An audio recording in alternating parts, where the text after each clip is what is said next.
लाख ठोकरे खाकर हम मुकम्मल खड़े हैं, देख जिंदगी मेरे हौसले कितने बड़े हैं। हां सुपरस्टार्स, ये लाइनें तुम्हारे लिए हैं। अगर डर लग रहा है तो डर का कारण आप खुद हैं। सच कह रहा हूं, मैं आज आपको ऑनेस्टली बताऊंगा कि आज आपको हाफ ईयरली का डर नहीं है, डर है आपकी अपनी वजह से।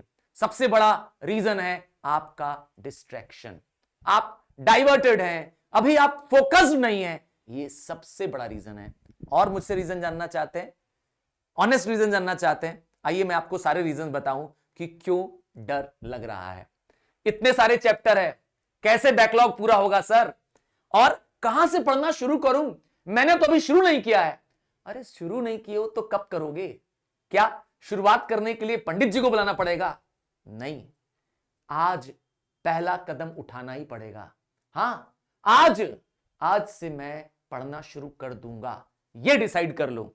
और टाइम मैनेज नहीं हो रहा है, इतने सारे सब्जेक्ट्स हैं, इतने सारे चैप्टर्स हैं, थम जाओ, सबका सलूशन दूंगा। और मुझसे नहीं हो पाएगा, ये तुम कह रहे हो, मेरे सुपरस्टार्स कह रहे हैं? कभी नहीं, ऐसा हो ही नहीं सकता। आप मेरे सच्चे सुपरस्टार हैं तो ये कभी ना कहेंगे। और सबसे इंपॉर्टेंट है, मैं वीक हूं। किसने कह दिया कि तुम वीक हो? नहीं, अगर अपने आप को वीक समझते हो तो ये तुम्हारी गलती है। मेरे सुपरस्टार्स, गूगल सर के सुपरस्टार्स वीक नहीं हो सकते। सामना करना है, मुकाबला करना है और सामने से करना है। और ये बोर्ड क्या पहली बार ही आ रहा है? और क्या इस तरह से और एग्जाम्स आपने फेस नहीं किए हैं? हां, तो जैसे और पेपर्स आपने दिए अभी तक और आपने डट कर सामना किया है, अब बारी है हाफ ईयरली से शुरुआत करने की। यहां अपने डर को पहले जीतना है। आइए मैं आपको आज स्ट्रेटेजी दूंगा, क्या करना है, कैसे तैयार करना है, और अगर आपने फॉलो कर लिया तो जीत तुम्हारी है। तो क्या करना है इसके लिए? सबसे पहले आपके लिए एक सिंपल सी स्ट्रेटेजी, बहुत साइंटिफिक, बहुत रॉकेट साइंस नहीं बताऊंगा, एकदम सिंपल चीजें बताऊंगा और आपको बस इसको फॉलो करना है। ठीक है, एकदम सिंपल स्टेप बाय स्टेप चीजें बताऊंगा, आपको बस उसी को फॉलो करना है। आइए समझते हैं। सबसे पहला स्टेप, आपको अपना सिलेबस समझना है। हां, आपका सिलेबस आप अभी ये जानते ही नहीं है। सच कह रहा हूं, सॉरी टू से, बट ये सच है। अभी आपको अपने पूरे सिलेबस का पता नहीं है, तो पहले अपने सिलेबस का पता करिए। सिलेबस को आप चाहें तो 3 पार्ट्स में डिवाइड कर सकते हैं। थ्योरेटिकल सब्जेक्ट्स, हां मतलब जिसमें फैक्ट्स, इंफॉर्मेशन याद करनी है, अब वो आपका history, civics, geography, even biology और कुछ हद तक केमिस्ट्री, कुछ हद तक केमिस्ट्री, न्यूमेरिकल भी है केमिस्ट्री में, और कुछ न्यूमेरिकल सब्जेक्ट्स हैं जैसे मैथ्स, फिजिक्स और केमिस्ट्री के स्टोशियोमेट्री वाला पार्ट। और लैंग्वेज, आपने इंग्लिश, हिंदी ली होगी, या कुछ लोग अपने स्टेट लैंग्वेजेस भी ले रहे हैं, पंजाबी ले रहे हैं, कुछ बंगाली ले रहे हैं। हाँ, तो लैंग्वेज सब्जेक्ट है। ये 3 पार्ट में आपका सिलेबस है, तो आपको पहले समझना है कि कैसे करना है। अब स्टेप 2 पे आते हैं।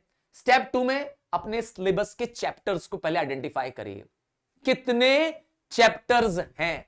अब सोशल्स में, हां अज्यूम करिए अब मैं हिस्ट्री की बात करता हूं, तो हिस्ट्री में 6 चैप्टर आ रहे हैं, मैं एग्जांपल दे रहा हूं।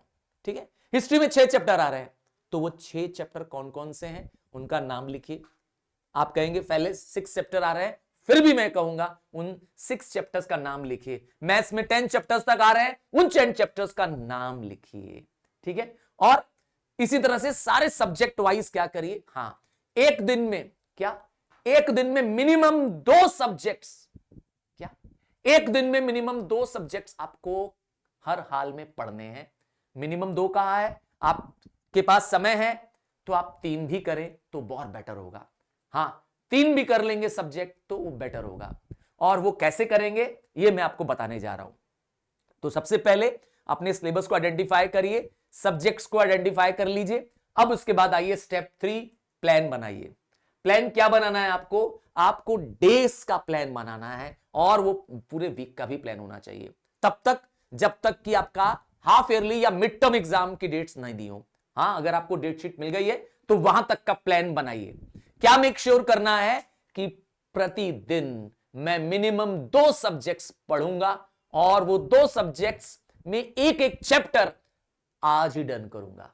हाफ चैप्टर नहीं करना है तो आप पूरा चैप्टर करना है। अगर आपने हिस्ट्री का chapter 1 the revolt of 1857 start किया तो आज ये चैप्टर मुझे पूरा फिनिश करना है, ये टारगेट लेके चलना है।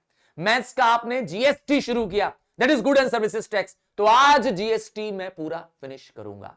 बात समझ में आ रही है? इस तरीके से आपको करना है। वो टाइम ना देख करके आपको अब क्या देखना है, अपने आप को टारगेट देना है, वर्क टारगेट देना है कि ये चैप्टर मेरे पूरे होने चाहिए।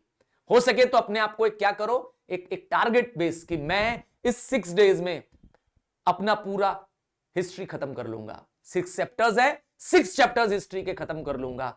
और इसी तरह से ज्योग्राफी में 6 चैप्टर्स आ रहे हैं तो मैं अगले 6 डेज में क्या करूंगा, अपना ज्योग्राफी। तो इस तरह से क्या करिए, अपने आप को टारगेट दीजिए। और सबसे इंपॉर्टेंट क्या करिए, पहले सिलेबस लिखिए और उसको डेज अलॉट करिए। डेज अलॉट कैसे करेंगे, आप अलॉट करिए कि प्रतिदिन आपको मैथ्स लगाना ही लगाना है।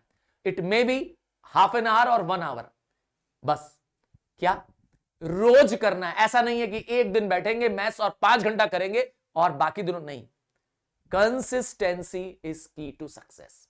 सारे टॉपर्स ने मुझे यही बताया कि वो 5 घंटा 6 घंटा नहीं पढ़ते थे, पर अगर वो 3 घंटा पढ़ते थे तो वो रेगुलर होता था, थ्रू आउट द ईयर होता था। बट ये duration during the exam hours 3 से 5 हो जाते थे या 3 से 6 घंटे हो जाते थे, पर ये ड्यूरेशन कंटिन्यूअस रहता था। ये अब तुमको शुरू करना है। तो आपको क्या करना है, अपने सिलेबस में कोशिश करना है कि एक न्यूमेरिकल सब्जेक्ट हर दिन लगाएं। फिजिक्स, मैथ्स कोशिश करें कि अल्टरनेटिवली हर दिन लगाएं, और थ्योरी सब्जेक्ट्स को क्या करें, हर दिन करें। लैंग्वेज सब्जेक्ट्स के लिए आप वीकडेज का इस्तेमाल कर सकते हैं, जैसे सैटरडे संडेज में ज्यादा टाइम होता है आपके पास, या कभी कभी आपके पास फेस्टिवल्स या छुट्टियां होती हैं, तो उस दिन लैंग्वेज सब्जेक्ट को जरूर इंक्लूड करिए। और कुछ ना कुछ लिखना है, write everyday something. If you have taken English as a subject तो लैंग्वेज पार्ट का कुछ ना कुछ लिखिए। लेटर लिखना है, ईमेल लिखना है, कॉम्पोजिशन लिखना है, कुछ ना कुछ तो लिखना है। क्या लिखना नहीं स्टार्ट किया है तो अब स्टार्ट करो। और क्या करना है, अब आपने अपने सारे सब्जेक्ट्स को डिवाइड कर दिया है। अब आप पूछेंगे सर वो सब्जेक्ट्स कवर कैसे करें, आपने तो बता दिया कि एक चैप्टर पूरा करना है, कैसे भी करना है। तो अब मैं वो रास्ता भी दे दे रहा हूं आपको। मिनिमम मैंने कहा 2 सब्जेक्ट, 3 कर ले तो दी बेस्ट है। मिनिमम 2 सब्जेक्ट्स पर डे करना है, और उसके लिए आपको मेरे ही 1 शॉट देख लेने हैं। ध्यान रखिएगा, आपने अगर 1 शॉट ऑलरेडी देख लिया है तो आप कहेंगे सर आपके लाइव स्ट्रीम्स को भी मैं अटेंड करता हूं, तो आपके पास सुपर फास्ट रिवीजन सीरीज भी है। हां, मैंने तुम लोगों के लिए चैप्टर वाइज रिवीजन सीरीज बना रखी है, जिसमें वो चैप्टर फास्ट स्पीड में, सुपर स्पीड में क्या होते हैं, फ्लो करते हैं, और वो आप अपने कान में लगा करके चैप्टर की बुकलेट्स को, अपनी बुक को ओपन करके साथ में क्या कर सकते हैं, मैच करा सकते हैं। सच कह रहा हूं। और 1 शॉट सिर्फ देखना नहीं है, देखने से कुछ नहीं होगा, साथ में सेल्फ नोट बनाना है। सच कह रहा हूं, आपने जब अपने हाथ से नोट्स बना लिए तो वो आपकी लॉन्ग टर्म मेमोरी में फिट हो जाएगा। और अगर आप कहते हैं कि सर मुझसे नोट्स बनाने में समय वेस्ट होगा, मेरे पास टाइम कम है, मैं ऑलरेडी बहुत लेट हूं, तो ही मेरे खुद के हैंड रिटन नोट्स आपके लिए पास अवेलेबल है। मैंने ऑलरेडी आपके लिए ही चैप्टर वाइज नोट्स बना रखे हैं। आप तब उस केस में उसको क्या कर सकते हैं, ले सकते हैं। And third and most important चीज, हर दिन 1 घंटे का डेली प्रैक्टिस। आपने कहा कि मेरे चैप्टर्स तैयार हो गए हैं, हाउ डू यू नो कि तुम्हारे चैप्टर्स तैयार हैं? तो आपको लगाना है PYQs, उस चैप्टर के PYQs, उस चैप्टर पे बेस्ड डायरेक्ट क्वेश्चंस, और सबसे इंपॉर्टेंट कॉम्पिटेंसी बेस्ड क्वेश्चंस। ये भी जरूरी है। अगर कहीं भी फंस रहे हो तो आप वीडियो लेसन्स चेक कर सकते हैं, आप अपने टीचर से पूछ सकते हैं, और अपने इवन फ्रेंड से भी पूछिए प्लीज। ये एक बहुत इंपॉर्टेंट मैसेज है कि आपको अगर आता है तो अपने फ्रेंड की हेल्प करिए, और आपके फ्रेंड को आता है तो प्लीज बेझिझक के होके पूछिए। आप अगर कहीं क्लास करने जाते हैं, अपने टीचर से पूछने में डरते हैं, तो प्लीज आप पीछे हो जाएंगे, क्योंकि पूछने वाला समझदार है। पूछने वाले को क्वेरी ये बताती है कि उसके अंदर जानने की इच्छा है। So don't take it otherwise. हां, पूछिए। एंड सबसे इंपॉर्टेंट है, स्टक हो जाते हैं, कहीं कोई मदद नहीं कर रहा है, तो आपके गूगल सर है ना, बस चैप्टर का नाम लिखिए और आगे लिख दीजिए बाय सर तरुण रूपानी। हां, गूगल में सर्च कर लीजिए, यूट्यूब पे सर्च कर लीजिए, आपको मेरे बनाए लेसन वीडियो एक नहीं, दो नहीं, पांच और इवन उससे ज्यादा भी मिल जाएंगे एक ही टॉपिक पर। हां, आजमा के देख लीजिएगा। और उसके बाद जो सबसे लेटेस्ट वाला वीडियो होगा, जो 2026 सेशन का वीडियो होगा, उसको जरूर देखिएगा। अब मैंने आपको ये बता दिया, अब जाना कहां है, कैसे देखना है, आपके सामने देखिए स्क्रीन पर वन शॉट का एक रिवीजन दिया हुआ है। तो आप वन शॉट वीडियो देखिए, उसमें पूरा chapter as per the latest syllabus आप देखेंगे। स्क्रीन पर सेशन भी लिखा हुआ दिखाई दे रहा आपको, देखिए सेशन लिखा हुआ दिखाई दे रहा है। एकदम लेटेस्ट वीडियोस बनाए हैं। हां, भले ही इससे पहले वेस्ट मैनेजमेंट मैंने 5-6 और वीडियोस बनाए होंगे, पर आपको लेटेस्ट 2026 को फॉलो करना है, क्योंकि आपके करंट सिलेबस का एक एक पार्ट मैंने इसमें कवर किया है। ठीक है, कर लोगे? आगे बढ़ते हैं। और क्या करना है, अगर आपको हैंड रिटन नोट्स चाहिए तो मेरी खुद की हैंड राइटिंग में कलर्ड 4 डिफरेंट कलर्ड में, हां, बहुत खूबसूरत तरीके से क्या है प्रेजेंटेड डॉक्यूमेंट रखे हैं। आपको सारी इंफॉर्मेशन, आपके चैप्टर का डिटेल एकदम सिंपल लैंग्वेज में, हां, कॉमन लेमन लैंग्वेज में मैंने उसमें बना रखा है, जिसमें सारे कीवर्ड्स भी इंक्लूडिंग है। तो आप इसको ले सकते हैं। याद रखिएगा, उनको लेनी है जिन्होंने नोट्स खुद नहीं बनाने हैं या किसी वजह से वो नोट्स नहीं बना पा रहे हैं।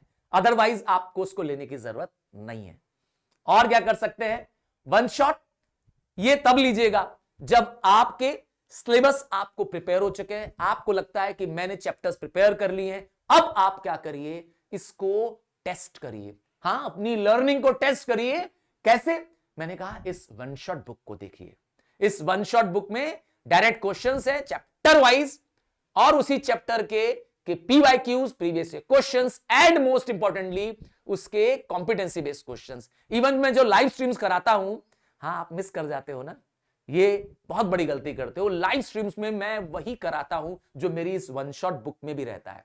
हां, सच कह रहा हूं। और इवन मैं प्रैक्टिस के लिए भी आपको क्वेश्चंस देता हूं।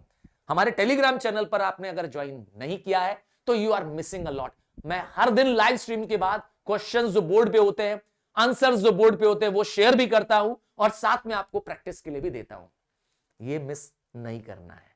हां, मिस किया तो हां, फिर मत कहना। And last but not the least, अपने डिस्ट्रैक्शंस को दूर करिए, क्योंकि डर का कारण आपके डिस्ट्रैक्शंस हैं। हम डरते तब हैं जब हम प्रिपेयर्ड नहीं हैं। अगर हम प्रिपेयर्ड हैं तो डर भी नहीं है। मानते हो ना? तो डर को दूर करने के लिए अभी आपने डिस्ट्रैक्शंस को दूर करिए। अभी मना करना मोबाइल्स को, मना करना उन लोगों को जो आपको डिस्टर्ब कर रहे हैं, उसमें कोई बुराई नहीं है। नो कहिए। एंड क्या ध्यान देना है, स्ट्रेटजी को फॉलो करना है। 95% तुम्हारे पक्के हैं। ठीक है, सो तैयारी करिए और आपके गूगल सर आपका हाथ पकड़ करके आपको आपकी मंजिल तक ले जाएंगे। सो बाय फ्रॉम नाउ।